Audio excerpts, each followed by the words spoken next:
Hi, are you one of the millions of people suffering from a tremor or movement disorder? If you are, stay tuned and watch this video about this woman's incredible recovery from her tremors, and I'll be right back. Yes. And the shaking, it was both hands that were shaking? Both hands, Both yes. hands. And if you could show right now, just put up, because right now your hands are not shaking. And how bad was the shake? The shake, if you can kind of... yeah, but the shake, especially in the morning, was to a point where it was hard to hold my utensils and a cup of coffee. And if I would add stress over that, I would probably be embarrassed to even risk to have a soup in public.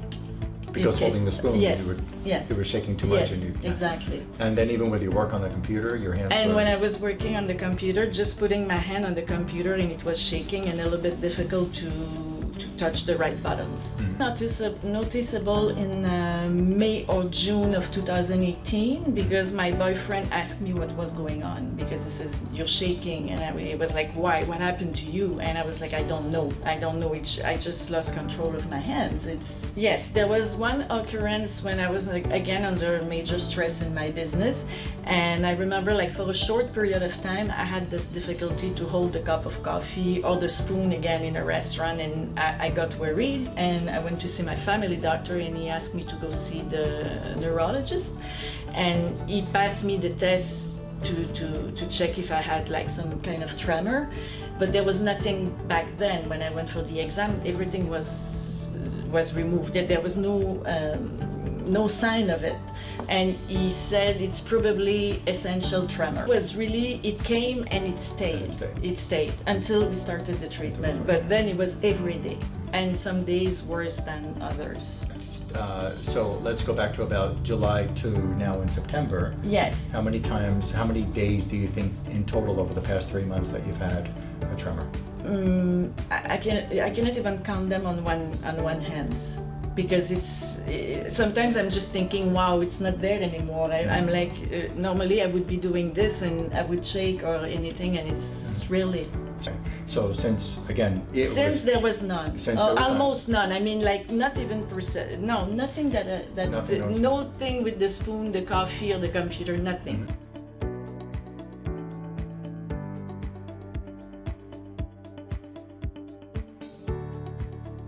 Review that you gave me, and I thank you for being generous with your time doing this and as well as showing the pictures. So your puffy eyes, that happened. When did that puffy eye situation start? Okay, the first time was in September 2018. Coming out from a restaurant, I started feeling numb in the mouth, and in the evening my eyes started getting... And right away, the first month, I got my mind back. My mind got so clear, and you have to realize, to get your mind back, to become aware that it was gone before. Like with all the health issues I had, I was not functioning 100% for sure. And in the first month, I got my mind back and I got my energy level back up, so I was able to keep managing my company.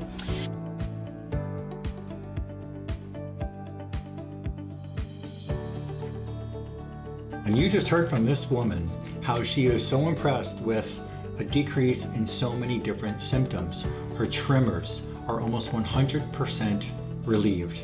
Her brain fog completely relieved. Her clarity of brain is so sharp that she can multitask again and get the job done. She also had chronic fatigue that is gone completely, rash on her skin gone, the swelling around the eyes gone, her urinary tract infection is gone. She was able to experience such incredible relief because with my method, we've been able to pinpoint and safely remove the hidden infections and hidden toxins from various parts of her body so her body could finally recover from these symptoms. My name is Dr. Lonnie Herman, and in my postgraduate studies, which were hundreds of hours in functional neurology, in neurochemistry, in neuroimmunology, and endocrinology, and there's been various other studies that I've undergone over the past 12 years of my life. One thing that I gained from my neuroimmunology studies is that infections can be in various tissues of the brain and the body and cause those body parts to malfunction. Now, with the work that I'm doing now, we can actually pinpoint exactly which infections have gotten into which specific tissues of any tissue of the brain and the spinal cord and the body, whether it's the liver, the pancreas, the intestines, and we can provide safe and effective remedies to help your body actually get rid of, expel those different infections and chemicals from anywhere in the body. So in this video, I'm going to describe to you the findings from her examinations, plural, and that have brought her these incredible results that she's enjoying now and experiencing now, that other people around her have actually said how much better she's doing in life. So let's get into the first protocol. There's going to be 3 different exams that I'm going to describe and give you some understanding about the nervous system. This is not to turn you into a doctor, but this is to be able to help you understand what you deserve to know about what's out there to help you get better. Because when laboratories can't find it for you, that doesn't mean that something does not exist. When the labs, which I've run in the past, various blood tests and hair analysis for heavy metals, urine analysis for heavy metals, and stool testing for food sensitivities, and stool testing for infections in the intestines, and stomach infections we were looking for, and hormone panels I was running on people, and many different tests. And one thing I realized from those laboratories, they are not good enough in being able to detect if there's an infection in a certain part of the brain. They're not going to find if there's an infection like a virus in the liver, for example, that's causing a certain part of the body not function well or feel well. So there's another method, a scientific method that I practice. There's a very unique bioresonance method that can help me pinpoint where these infections are in the brain and or the body and help the person get rid of them. So I found with her, one of the things I found was that she had an infection in a tooth that had been going on for some years. And in January, when I first started working with her, January of 2019, we had that tooth extracted and get started with the healing in her. So I'm going to tell you what I found with her, that her glands, we have what's called the sublingual salivary gland and the parotid gland. She had various infections. She had parasitic amoebas. She had a bacteria called Yersinia. She had Salmonella bacteria. She had Borrelia bacteria. And the infections from the tooth were in the glands that make the saliva, the parotid gland and the sublingual salivary glands. She also had gums. She had Shigella bacteria, and in her bloodstream she had Salmonella bacteria, and she had Shigella bacteria in her blood, and she also had parasitic amoeba infection in her blood. Remedies were provided by my clinic through the laboratory in my clinic to be able to get rid of those infections from the tissues I just mentioned. She also had in her tongue and the trigeminal nerve, she also had Shigella bacteria and Yersinia bacteria. Again, remedies were provided to remove those infections from those tissues. Furthermore, I found in this unique examination that I did with her back in January of 2019, her kidneys, especially her left kidney, she had dental mercury, dental amalgam mercury in her left kidney, and she had other kinds of mercury like thimerosal and mercury from possibly from the ocean. There's a mercury dimethyl methylchloride that I found there as well.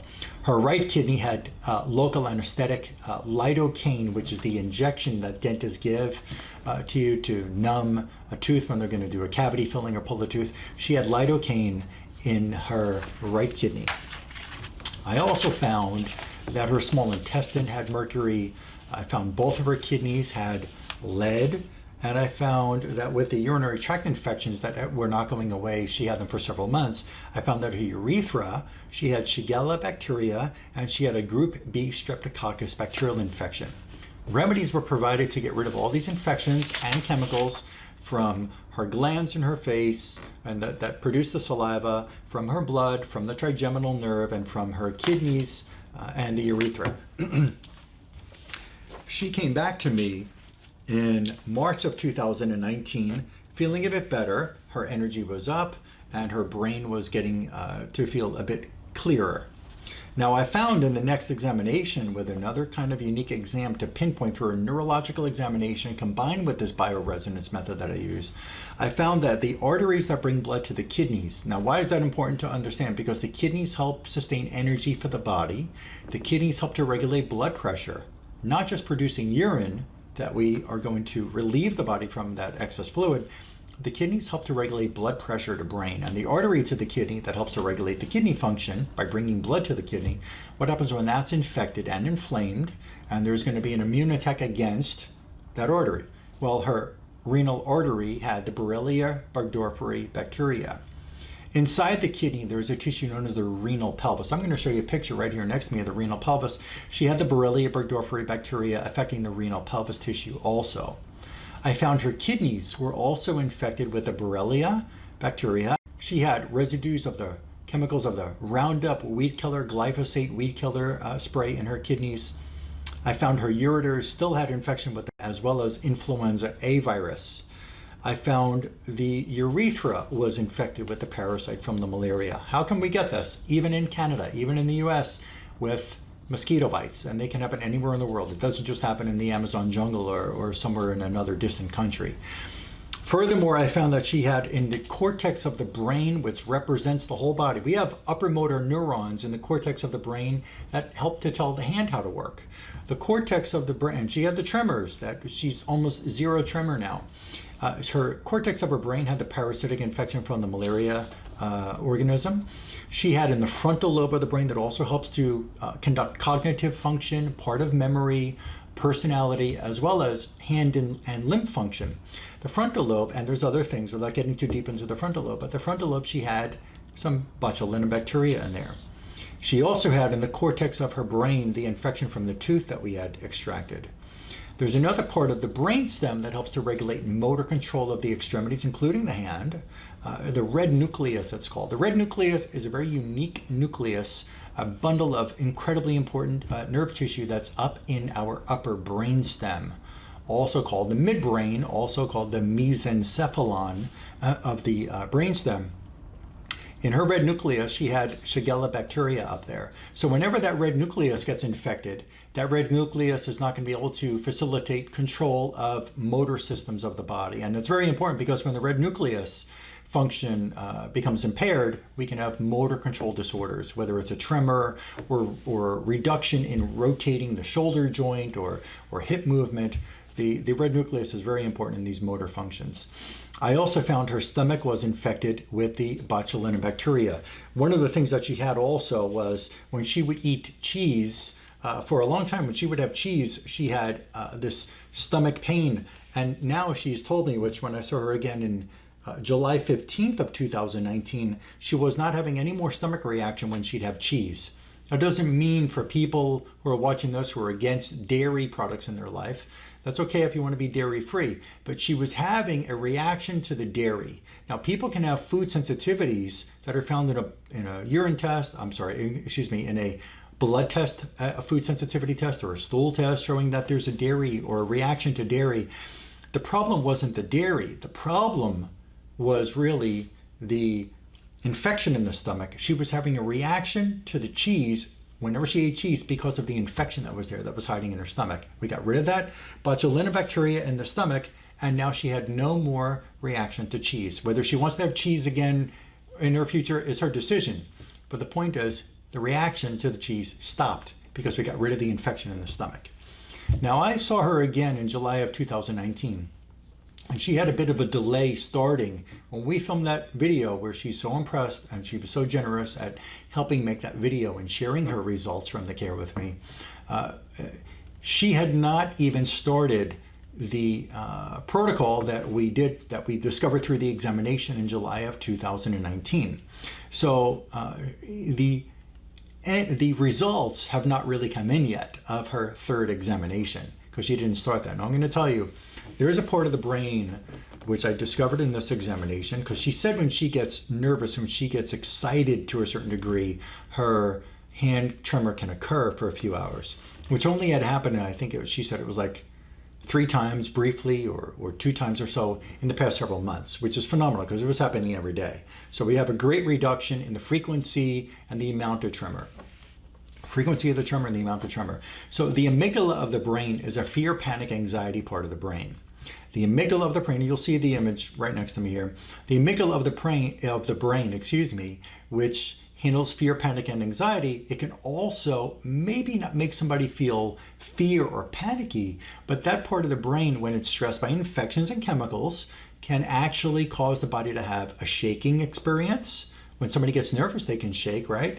Or it can make them have a heart palpitation. It can actually impair the intestinal function and make a constipation occur. It can make a bladder control disorder occur. You've heard in movies, maybe a woman says, I got so nervous I peed in my pants, right? So there are times that when this amygdala is so stressed, without a panic button going off, like somebody is trying to attack a person, or they're running for their life from an attacker, or they get nervous, or somebody's breaking in their home and they got so nervous that they start shaking and so on, is that we can have an infection, or we can have chemicals that get up into this amygdala tissue in the brain that can cause that part of the brain to be firing at a different pace and cause a shaking, cause and always an anxiety problem can occur from that, where doctors are not having the answer for that anxiety, where they medicate them but still never really getting to the root cause of that anxiety. Somebody can have a constipation problem that's linked to this part of the brain, that there's infection and or toxins in this part of the brain, and it leads to the constipation problem, or the bladder control disorder, leakiness of the bladder can happen, and a number of different things. Spasms in the body can occur in different parts of the body. Well, I found in her July examination, and I eagerly anticipate and eagerly await her return to my clinic so I could see what the outcome is from this protocol. But I found with her amygdala, with this unique system I practice here, the chikungunya virus, which comes from mosquitoes, can happen anywhere in the world. Chikungunya affecting her amygdala. Remedy provided to remove or help our body remove the chikungunya virus from the amygdala and calm down the stress in that amygdala, so that it can start to regulate the body functions better. I found the infection from the tooth that was extracted. That tooth infection traveled up to the amygdala. Even though the tooth is pulled, it was still stressing her amygdala. I found the dengue fever virus affecting her amygdala. I found many more. You're going to hear many more here. Zika virus, tick-borne encephalitis virus affecting her amygdala. Scabies, a small amount of scabies infection. They don't just have to be on the skin of the hand or the leg or somewhere. They can get into the body, into any tissue. Lidocaine, dental anesthetic in the amygdala. Marcaine, septocaine, both dental anesthetic materials affecting her amygdala. I found dental materials, other dental materials that were used that they do for curing when they're going to put some like bonding on a tooth. That material affecting her amygdala. I found Roundup weed killer spray had gotten into her amygdala, affecting her amygdala. I found the parvovirus affecting her amygdala. Treponema pallidum, a silver mercury compound coming from dental fillings, most likely. Fluoride, more mercury. Epstein-Barr virus, influenza virus, Streptococcus pneumonia bacteria. That doesn't mean she had a chest cold. Strep pneumonia, Streptococcus bacteria can go anywhere in the body, not just in the throat. All of those infections and chemicals affecting her amygdala. Remedies, which will take about a 2-month period to get those infections and chemicals out of that amygdala, to get that part of the brain to start calming down. So when she gets excited or gets a little nervous, she's not going to have that shaking disorder occur again. Her frontal lobe, I found in this examination, her frontal lobe toxic with lidocaine dental anesthetic chemical in there. I found the artery that brings blood into parts of the brain called the basilar artery. Let's look at this image right here. You'll see how it goes through certain parts of the brain, from the back of the brain to interior parts of the brain. The basilar artery infected with the same infections that were in the tooth that was extracted. Again, the infection in the tooth doesn't just stay in the tooth. It can get anywhere in the brain and the body and make the body parts not work well and make it sick. I also found that in a part of the brain that helps to regulate motor control called the basal ganglia, motor control. Smooth movements are partially controlled by the basal ganglia in the brain. Her basal ganglia, chikungunya virus, parvovirus. How is that part of the brain going to function well? You know, if a doctor did a test like a DAT scan on the brain of a person with a movement disorder, with a tremor disorder, with a Parkinson's disorder, they can see that there's a tone, or let's say a color difference, a color change in that part of the brain where there's some dopamine production. But does that mean that that part of the brain can't do the job normally anymore? It doesn't necessarily mean that. Does that mean that there's a temperature change in that part of the brain because it stopped producing dopamine? Or does it mean that there's a temperature change in that part of the brain that made a color variation in the image of the DAT scan? Does that mean that that's happening because that there's infections in that tissue that are making that tissue appear different? That is what I'm presenting to you, is the tissue gets infected and it's going to appear different in a imaging study. And when we can find these different infections which get in there and get them out of there, we can see the results like what you heard her saying that she's getting. Okay? She's improved. Now, she's on this protocol now for the next 3 months to go through and remove those different infections from those parts of the brain. And again, She has no more UTIs. She has no more pain when she eats dairy. Her rash is gone. The fatigue is gone. Her brain is so clear and sharp like it used to be. Her tremor is so reduced that it's almost non-existent now, and almost non-existent. Again, she said it's only about 2 or 3 times in the past few months that she's had it, and only when she had a bit nervous feeling did it occur. So doing much better. The eye swelling, you see the pictures of her, the eye swelling is gone. It's not occurring. So it's phenomenal, okay? What I'm presenting to you here is that we can actually pinpoint and safely remove the hidden disease-causing infections and toxins that make the condition occur and progress in the body. So when we can remove these different infections and toxins from the tissues, the symptoms can calm down. The inflammatory process stops occurring, okay? You can watch other videos on my YouTube channel and hear other case studies, other presentations that I've made with other people who are getting better with movement disorders, with inflammatory problems, with rashes on the skin. We've got many videos up there that have shown time and time again that when this process is done the right way, we can actually remove the causes and have the symptoms settle down in the person. Okay? You can like my Facebook page. I put up information there on a regular basis. You can follow me on Instagram as well. And on YouTube, my YouTube channel, you can subscribe and click the bell for notifications when I put up new information, because YouTube or Google will actually send you an email when I put new useful and different information on my YouTube channel. Okay? Now, to schedule an appointment here, you can call my clinic at 954-370-3100. Again, you can call my clinic to schedule your appointment now at 954-370-3100, or you can contact my clinic assistant who can help you schedule your appointment now through an email, which I'll put up on the screen here as well. Okay? Just so that you know, within the US, right now I'm located in South Florida doing this work, and people do come to me from across Florida, across the United States, and from other countries, as far as Australia and Africa and Israel and New Zealand and Netherlands and Romania. We've had people from Canada, from United Kingdom, from far away. So it's not too far for you to come and start working on this condition with me and me with you. But sometimes there is a bit of a journey that people have to take for us to get involved together and help you overcome your condition. And I don't know how long it will take. You know, sometimes people only have one reason why they're having a symptom, or they might have 51 reasons why they're having a symptom. And if they have 51 reasons, it may take a bit longer to see the results, because we have to get rid of those 51 reasons so they can experience better function in their body. But I hope for you it's going to be a very quick recovery. I believe that the recovery can happen for you. It's just how long it will take, which you and I both right now don't know how many different causes of your condition there are, but we can get through them all, okay? We can.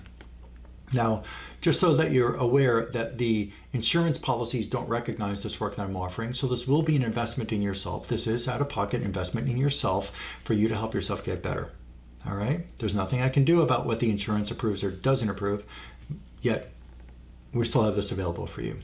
So again, you can call my clinic to make your appointment now at 954-370-3100, or you can contact my clinic assistant through the email address that's up on the screen, and I look forward to helping you. And one more thing, your results are all that matters. You getting better is all that matters, and that's what I'm working for, to help you recover. The sooner you're better, the better it is for you, the better for me, and the better for everybody. Okay, I look forward to helping you get well.